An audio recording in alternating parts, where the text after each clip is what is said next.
Ganahl. This is from my novelized memoir called Naked on the Page that came out in February, and the paperback comes out this coming February. This is from a chapter called Third Person Singular, and you'll understand why when I read this. Mom, that guy was a drunken jerk.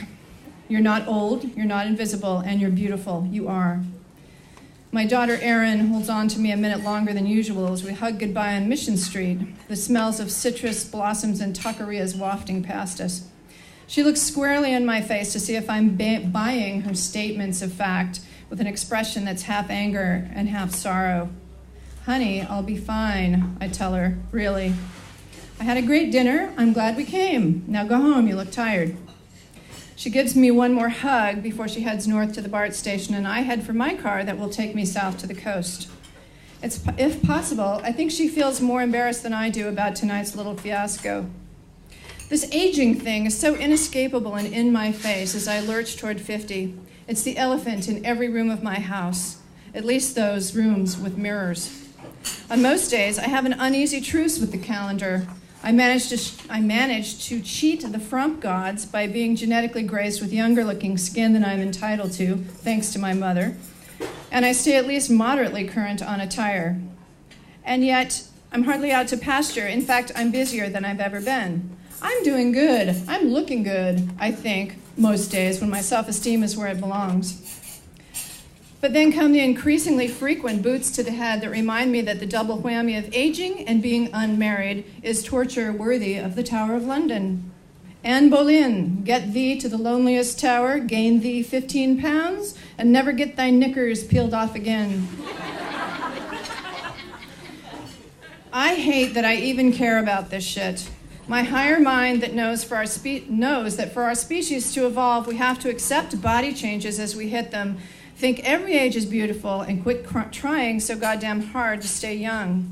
I mean, I see these young women on TV and in the movies and at parties, and I'm unnerved by their perfect bodies. Perfect because every single part has been dissected and surgically reassembled in the image of some Playboy magazine fantasy. Sure, they're beautiful, but isn't that really cheating? These women are one of the causes of my current bout of invisibility. Luckily, it's taken years for this particular thing to happen. Invisibility was so slow in coming that I'm almost never shocked by it anymore. Make that almost never.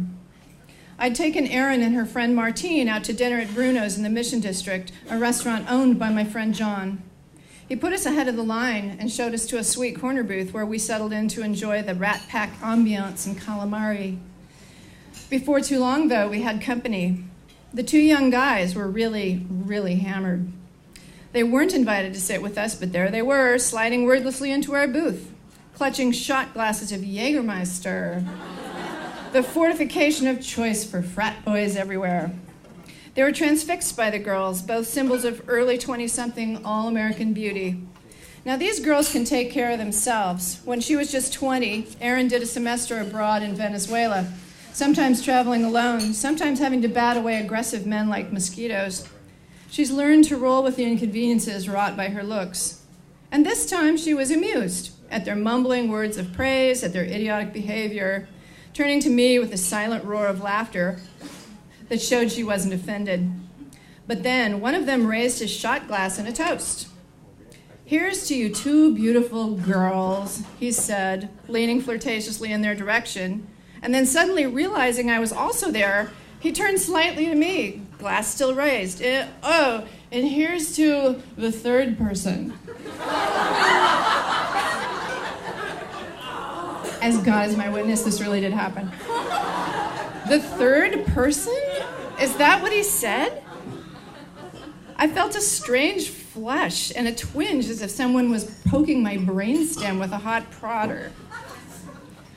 Hello, God. Thanks for the reminder. I am in no way and on no planet or in any parallel universe in the same league as my daughter, nor will I ever be again. I've become the third person, which I would guess is neither feminine nor masculine, but some kind of mutant life form. Aaron, who has always had the ability to feel my emotions even before I do, became an angry hornet. "Get out of here," she hissed at the confused guy, giving him a little help with her elbow as he slid back to the aisle, leaving his shot glass behind. And then I burst out laughing, the involuntary response to an event both stunning and embarrassing. Martine, clearly mortified herself, chuckled along with me. Aaron was not amused and wanted to leave. "Honey, it's okay," I said. He was too drunk to know that he was being insulting. We finished our food in a haze of awkwardness, and now, driving home, tears get the better of me.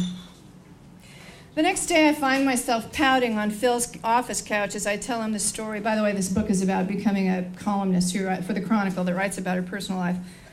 Despite our oft tumultuous friendship, I get better advice from Phil than I do from anyone else. He pauses in his incessant email reading to look me directly in the eyes. "So let me get this straight. Some drunk frat boy insults you by accident and you're all down in the dumps about it? Shake it off. You've had plenty of men around you your whole life."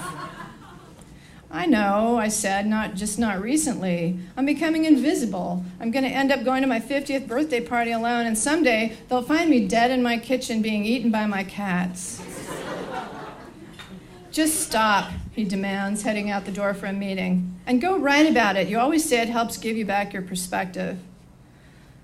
"Okay, fine," I groan, but this is cutting it a little close to the bone. But I do pound it out gamely, replacing sadness with anger as I let loose each word. And I conclude my column with the following. "I'd hate to think the only solution is to age disgracefully, pinching butts of men who are embarrassed by and for me. Let's hope it doesn't come to that. But after years of turning heads and now being referred to as the third person, that likelihood seems pretty good.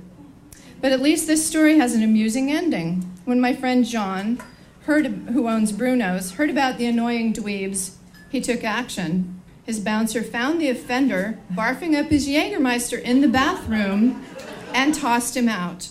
Who says there's no such thing as instant karma?" Thank you.